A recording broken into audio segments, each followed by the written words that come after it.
Hello दोस्तों, चलिए आज के लेक्चर में हम सॉल्व करेंगे एब्सोल्यूट मैक्सिमम बेंडिंग मोमेंट के ऊपर। मई 2024 के एग्जाम में पूछा गया एक न्यूमेरिकल, वो भी बैठ के आराम से अपने अपने घर और आपके साथ रहेंगे आपके अपने अविनाश सर। तो देर किस बात की, फटाफट शुरू कर देते हैं आज का लेक्चर। इससे पहले मैं एब्सोल्यूट मैक्सिमम बेंडिंग मोमेंट पे दो न्यूमेरिकल समझा चुका हूँ। ये तीसरा न्यूमेरिकल है, बेहद इंपॉर्टेंट न्यूमेरिकल है, ये हर एग्जाम में दिखता है, इसके लिए मैं तीसरा न्यूमेरिकल आपके लिए लेके आया हूँ।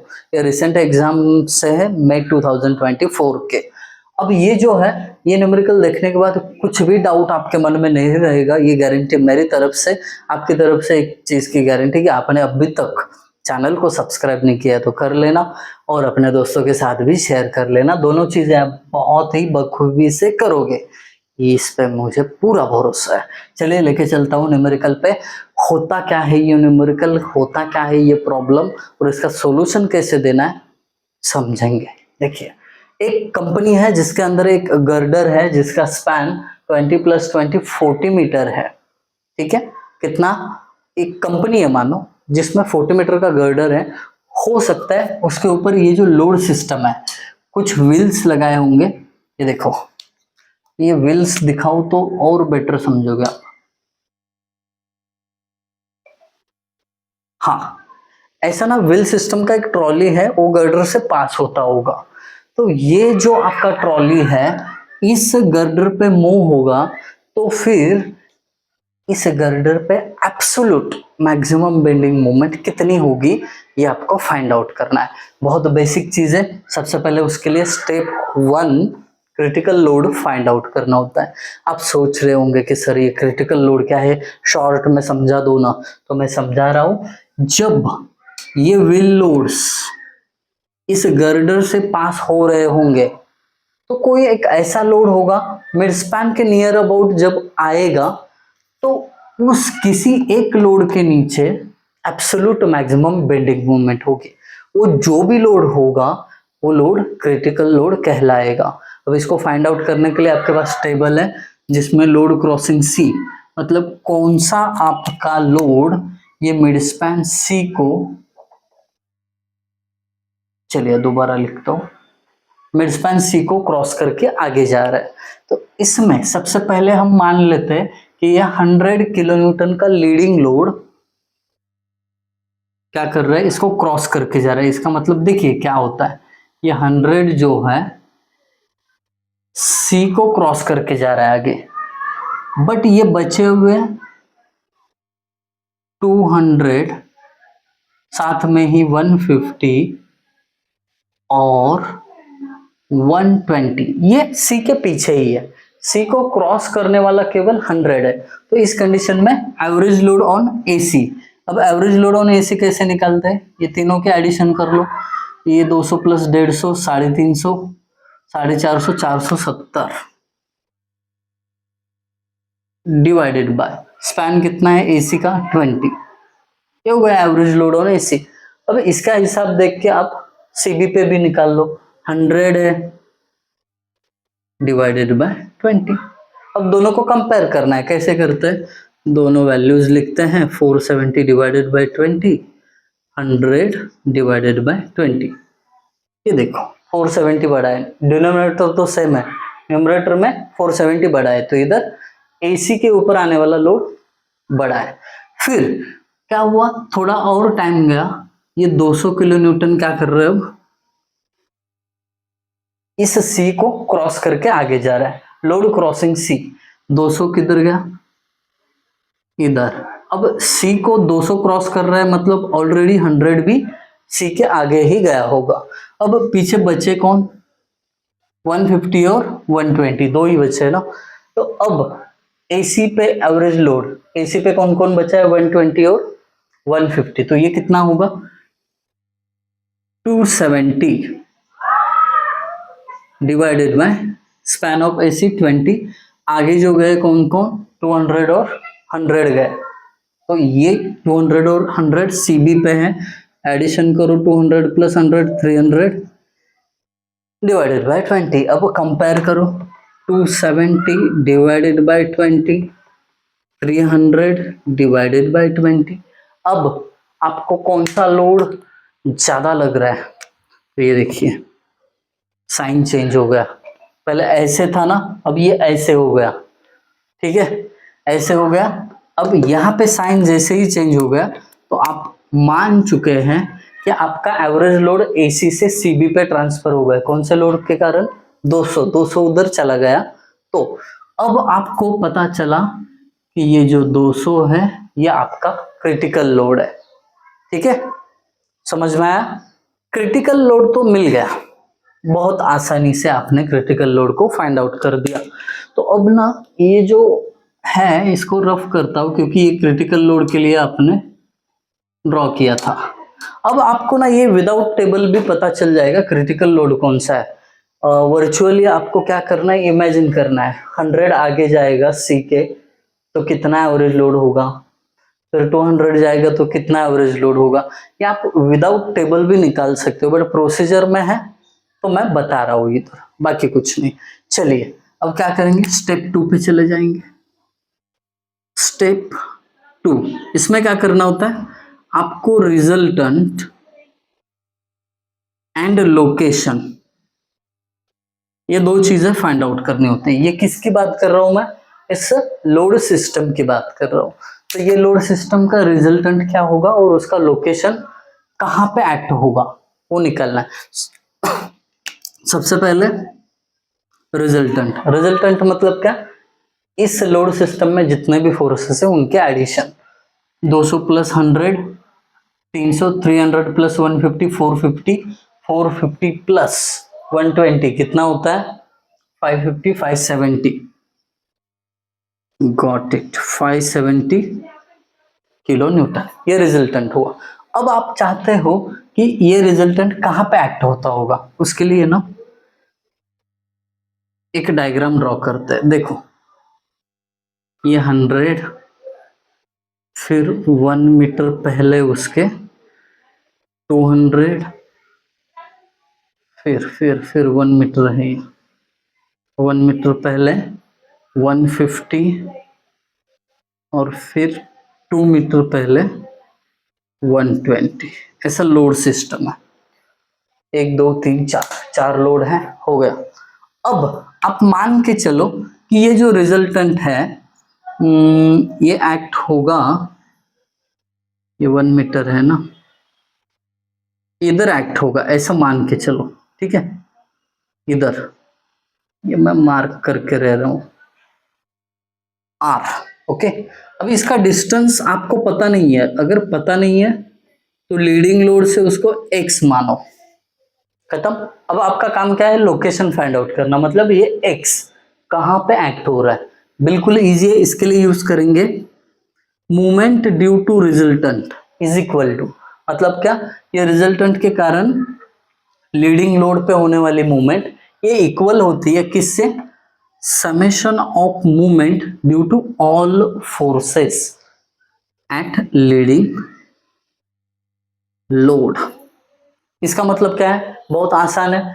अब रिजल्टेंट कितना है, 570, ओके।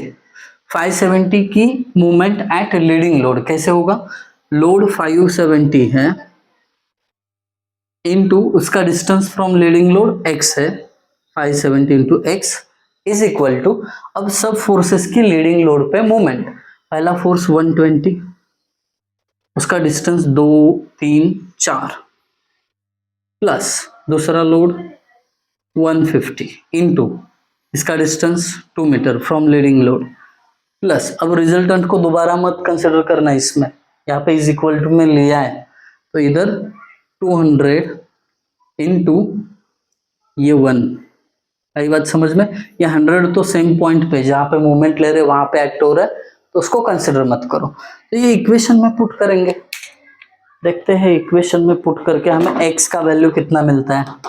x का वैल्यू पता करने के लिए ये सब कर रहे हैं, ये थोड़ा ना नीचे लिखता हूँ इसको, 200 इंटू 1, ताकि बाद में कंजेशन ना हो जाए, ठीक है।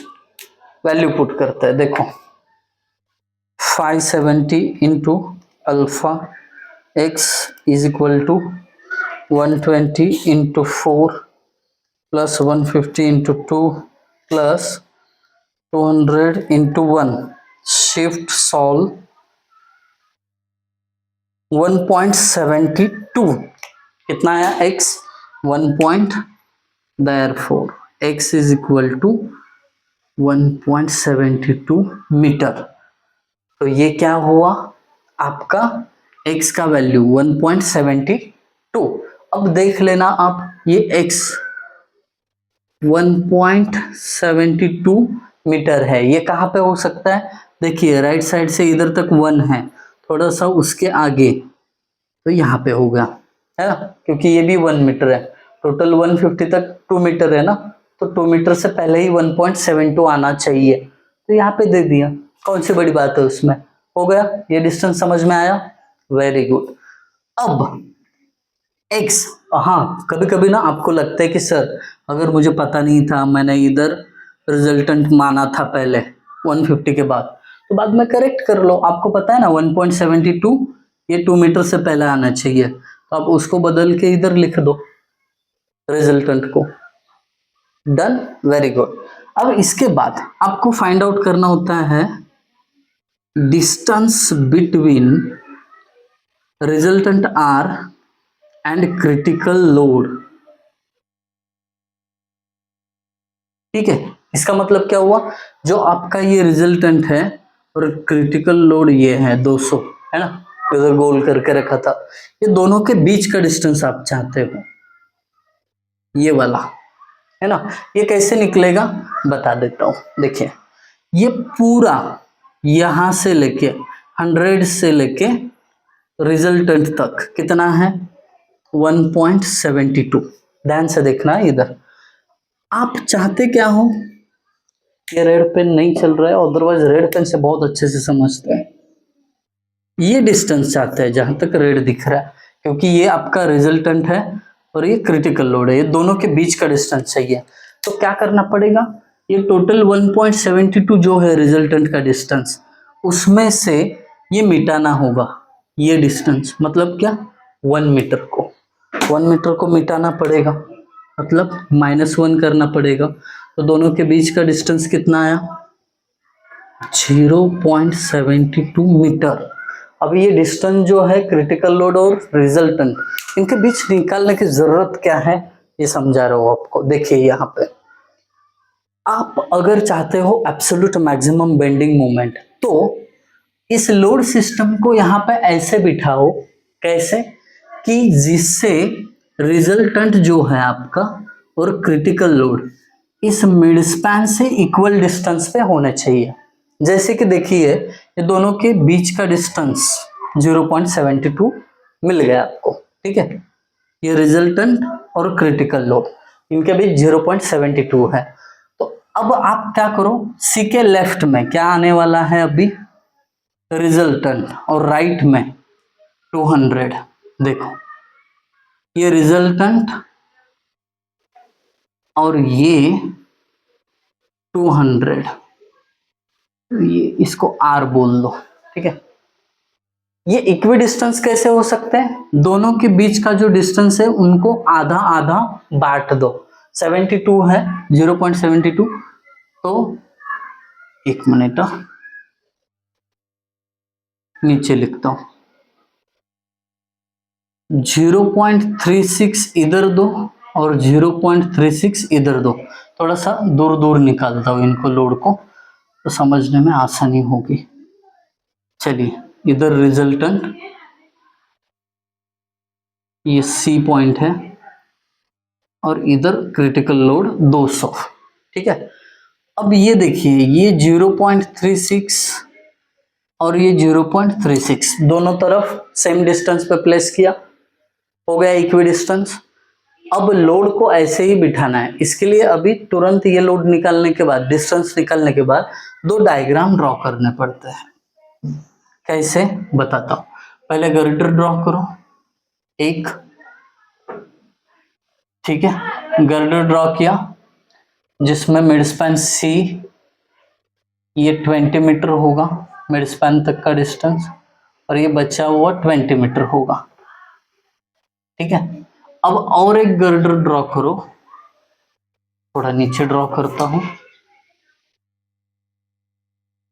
जिसमें भी आप आर ए और रिएक्शन आर बी दिखाओ, मिड स्पैन सी दिखाओ, जिसमें 20 मीटर पे मिड स्पैन और इधर भी 20 मीटर पे मिड स्पैन। दो डायग्राम ड्रॉ कर दिए। अब पहले डायग्राम में रिजल्टेंट जो है सी के लेफ्ट में है। कई बच्चों को ये भी डाउट आता है कि सर रिजल्टेंट लेफ्ट में क्यों? क्योंकि देखिए यहाँ पे दोस्तों, ये आपका जो लोड सिस्टम है 200, ये आगे गया है, ठीक है, रिजल्टेंट के आगे है। ये रिजल्टेंट के पीछे होता तो रिजल्टेंट को सी के राइट में, ठीक है, सी के राइट में रखते हैं। डन, खुश। अब क्या करना है आपको? इनको प्लेस करने की जिम्मेदारी उठानी है। पहले डायग्राम में आप रिजल्टेंट पुट करो। ये देखो रिजल्टेंट कितना है, चाहिए तो आर लिखो। सी से कितना दूर है? 0.36। Got it? दिख रहा है सबको? Very good. 570 इसका वैल्यू भी लिख देता हूं।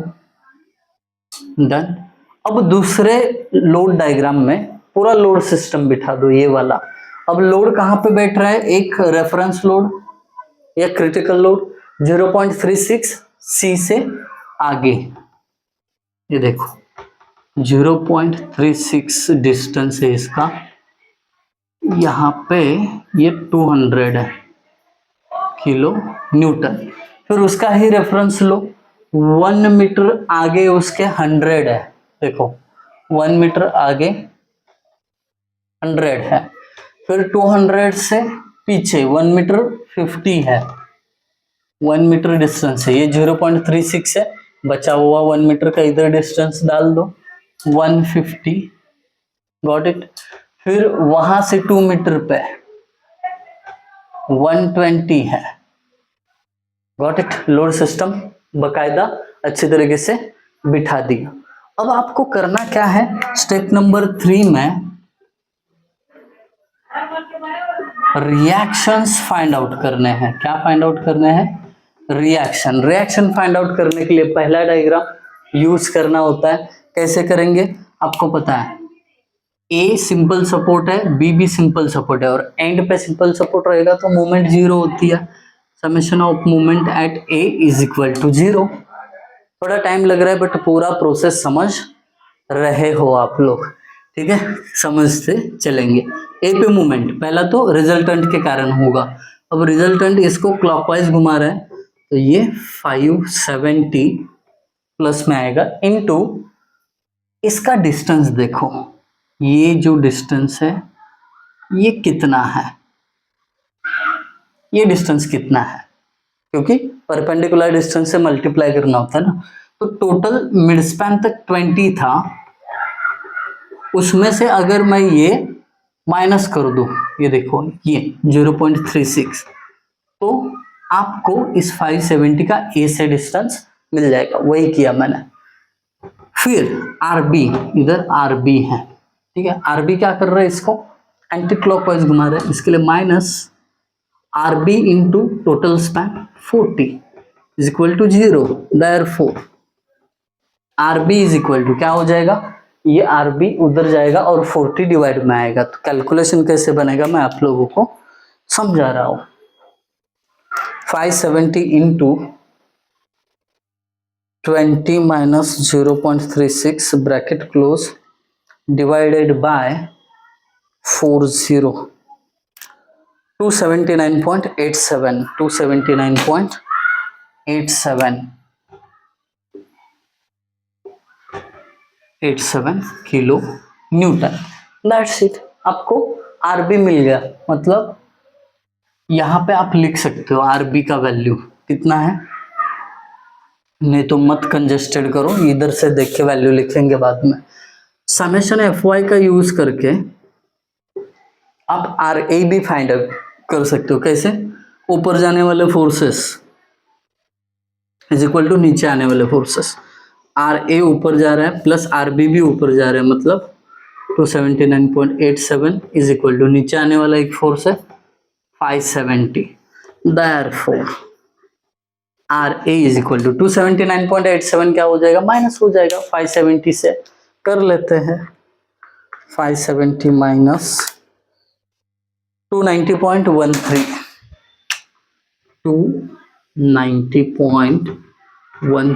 Kilo newton. That's it. R A का भी वैल्यू मिल गया, आर ए भी मिल गया, वेरी गुड। अब क्या करना है, बस आपको यहाँ पे स्टेप नंबर 4 एब्सोल्यूट घाई कर रहा हूं क्योंकि इससे पहले दो न्यूमेरिकल समझाए तो समझ गए होंगे आप लोग। एब्सोल्यूट मैक्सिमम बेंडिंग मोमेंट कहाँ पे होती है, जो आपका क्रिटिकल लोड है ना, उस पॉइंट के नीचे आपका क्या होता है, एब्सोल्यूट मैक्सिमम बेंडिंग मोमेंट होता है। तो आप क्या करोगे, एब्सोल्यूट बेंडिंग मोमेंट मैक्सिमम होता है, मैं शॉर्टकट में बेंडिंग मोमेंट लिख रहा हूं, इज इक्वल टू, अब यहाँ पे मोमेंट निकालनी है, या तो लेफ्ट कंसिडर करो नहीं तो राइट।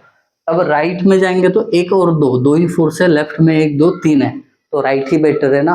तो इसका साइन कन्वेंशन क्या रहता है, लोड नीचे जा रहा है तो माइनस, पहला लोड 100 नीचे जा रहा है, -100 इंटू 100 का distance from this point 1 metre, 1 से मल्टीप्लाई, फिर उसके बाद आरबी क्या हो रहा है, ऊपर जा रहा है, प्लस आरबी का वैल्यू 279.87, वेरी गुड।